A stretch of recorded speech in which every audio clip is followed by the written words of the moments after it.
Assalamualaikum warahmatullahi wabarakatuh. Selamat pagi, siang, sore semuanya. Kami dari kelompok 8 akan mempresentasikan materi tentang wawasan Nusantara, sebuah konsep penting dalam menjaga persatuan dan kesatuan Indonesia. Sebelum masuk ke materi, saya akan membacakan daftar anggota kelompok kami. Yang pertama yaitu Rachel Almanayara, lalu yang kedua Kadita Novia Savitri, yang ketiga Stefani Widya Kelana, keempat Nazwa Naila Hasana, yang kelima Rasha Elmira Putri, dan yang keenam Prabaswara Anda Posya. Dalam presentasi ini, kami akan membahas konsep, prinsip, dinamika, serta tantangan dalam penerapannya, termasuk dalam konteks isu sosial yang sedang terjadi. Semoga pemaparan kami dapat menambah wawasan dan kesadaran kita semua. Tanpa berlama-lama lagi, mari kita mulai. Konsep wawasan Nusantara. Secara etimologi, wawasan Nusantara terdiri dari dua kata, yaitu wawasan dan Nusantara.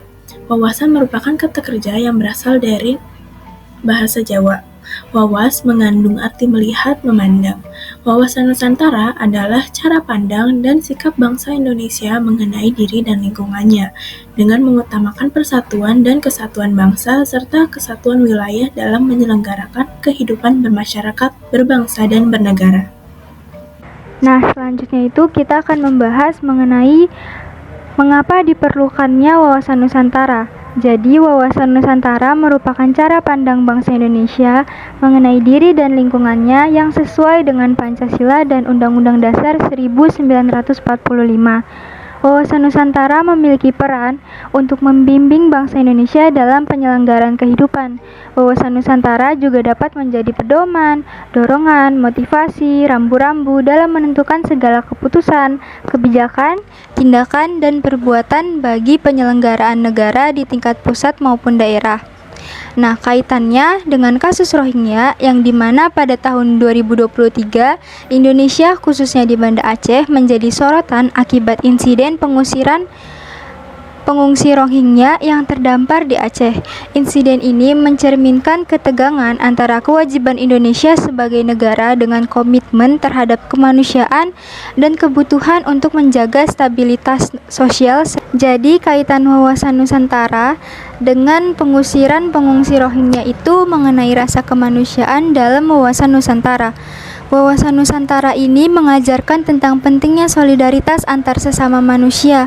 Salah satu prinsip utama dalam wawasan ini adalah menjaga kemanusiaan, yang tidak hanya mengutamakan kepentingan nasional tetapi juga menghargai hak asasi manusia.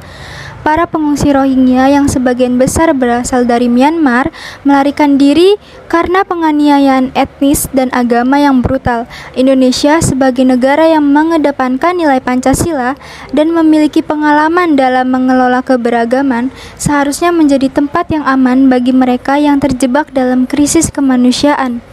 Namun, insiden pengusiran tersebut menunjukkan bahwa dalam beberapa kasus, solidaritas ini terabaikan. Indonesia harusnya dapat menjalankan peran aktif tersebut dalam melindungi mereka. Materi selanjutnya adalah sumber wawasan Nusantara. Yang pertama adalah sumber historis. Indonesia memiliki sejarah persatuan dalam keberagaman dan semangat kemanusiaan seperti yang tercermin dalam semboyan Bhinneka Tunggal Ika. Namun, gelombang pengungsi Rohingya memunculkan tantangan baru terkait penerimaan dan solidaritas. Dalam satu sisi, Indonesia dikenal sebagai negara yang menjunjung tinggi nilai-nilai kemanusiaan sebagaimana tercermin dalam pembukaan UUD 1945 yang menegaskan bahwa negara ikut serta dalam menjaga ketertiban dunia berdasarkan kemerdekaan, perdamaian abadi, dan keadilan sosial. Di sisi lain, realitas sosial menunjukkan bahwa penerimaan terhadap pengungsi masih menghadapi berbagai hambatan, seperti yang pertama persepsi masyarakat lokal, yang merasa bahwa keberadaan mereka bisa menimbulkan dampak sosial dan ekonomi tertentu. Yang kedua adalah disinformasi dan ujaran kebencian di media sosial, dan yang ketiga adalah ketiadaan status hukum yang jelas. Sumber yang kedua adalah sumber sosiologis. Masyarakat Indonesia dikenal memiliki nilai-nilai gotong royong dan kepedulian terhadap sesama. Namun perbedaan persepsi dan kurangnya pemahaman yang tepat tentang pengungsi Rohingya memicu ketegangan sosial. Narasi negatif yang berkembang di masyarakat membuat sebagian orang merasa keberadaan pengungsi sebagai ancaman, bukan sebagai kelompok yang membutuhkan perlindungan. Dalam kasus pengungsi Rohingya, perbedaan persepsi dan kurangnya pemahaman tentang status serta kondisi mereka menciptakan tantangan sendiri. Beberapa faktor yang memicu ketegangan sosial antara masyarakat lokal dan pengungsi Rohingya antara lain adalah ketidaktahuan tentang status pengungsi. Banyak masyarakat yang menganggap pengungsi Rohingya sebagai pendatang ilegal yang akan menetap secara permanen, padahal mereka hanya berstatus pengungsi sementara yang mencari perlindungan sebelum direlokasi ke negara ketiga. Yang kedua adalah narasi negatif di media sosial. Disinformasi, berita palsu, dan ujaran kebencian di media sosial memperburuk sentimen terhadap pengungsi. Ada anggapan bahwa mereka membawa masalah sosial, meskipun tidak ada bukti konkret yang mendukung klaim tersebut. Yang ketiga adalah ketimpangan sosial ekonomi di wilayah tertentu.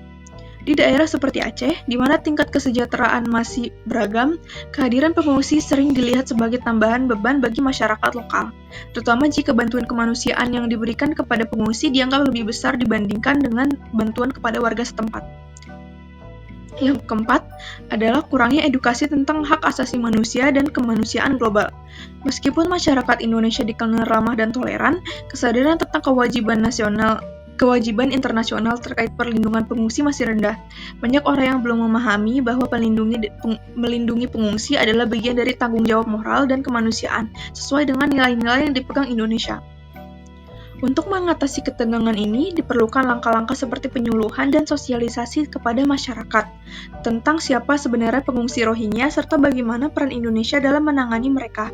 Selain itu, pemerintah dan media harus lebih aktif dalam menangkal narasi negatif dan memberikan informasi yang lebih akurat.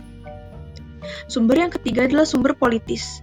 Indonesia berkomitmen pada perlindungan hak asasi manusia dan kebijakan pengungsi, tapi kurangnya koordinasi antara pemerintah pusat, daerah, dan masyarakat dalam menangani pengungsi Rohingya menyebabkan munculnya kebijakan yang tidak seragam, ketidakjelasan tanggung jawab, serta ketegangan sosial yang memicu aksi penolakan. Indonesia memang memiliki komitmen terhadap hak asasi manusia dan telah menunjukkan kepedulian terhadap pengungsi Rohingya baik melalui bantuan kemanusiaan maupun kebijakan penampungan sementara. Namun, persoalan utama dalam penanganan pengungsi Rohingya di Indonesia adalah kurangnya koordinasi antara pemerintah pusat, daerah, dan masyarakat yang menyebabkan yang pertama, kebijakan yang tidak seragam. Pemerintah pusat memiliki Perpres nomor 125 tahun 2016 tentang penanganan pengungsi dari luar negeri, tetapi implementasinya di daerah seringkali tidak konsisten. Yang kedua adalah ketidakjelasan tanggung jawab. Tidak adanya mekanisme yang jelas terkait siapa yang bertanggung jawab atas pengungsi, apakah pemerintah pusat, daerah, atau lembaga internasional seperti UNHCR dan IOM, membuat penanganan pengungsi sering bersifat ad hoc dan reaktif, bukan sistematis. Yang ketiga adalah ketegangan sosial dan aksi penolakan. Kurangnya informasi yang akurat serta maraknya disinformasi di media sosial membuat sebagian masyarakat melihat pengungsi sebagai ancaman, bukan sebagai kelompok rentan yang membutuhkan perlindungan. Selanjutnya adalah dinamika dan tantangan. Demonstrasi mahasiswa yang menolak pengungsi Rohingya di Aceh menunjukkan beberapa tantangan besar. Ada penolakan dari masyarakat karena keterbatasan sumber daya dan misinformasi, serta kekhawatiran soal persaingan ekonomi. Selain itu, Indonesia tidak memiliki kebijakan pengungsi yang jelas karena tidak meratifikasi Konvensi Pengungsi 1951. Tekanan politik dari kelompok tertentu juga mempengaruhi persepsi publik, yang dapat memperburuk situasi dan memicu konflik sosial.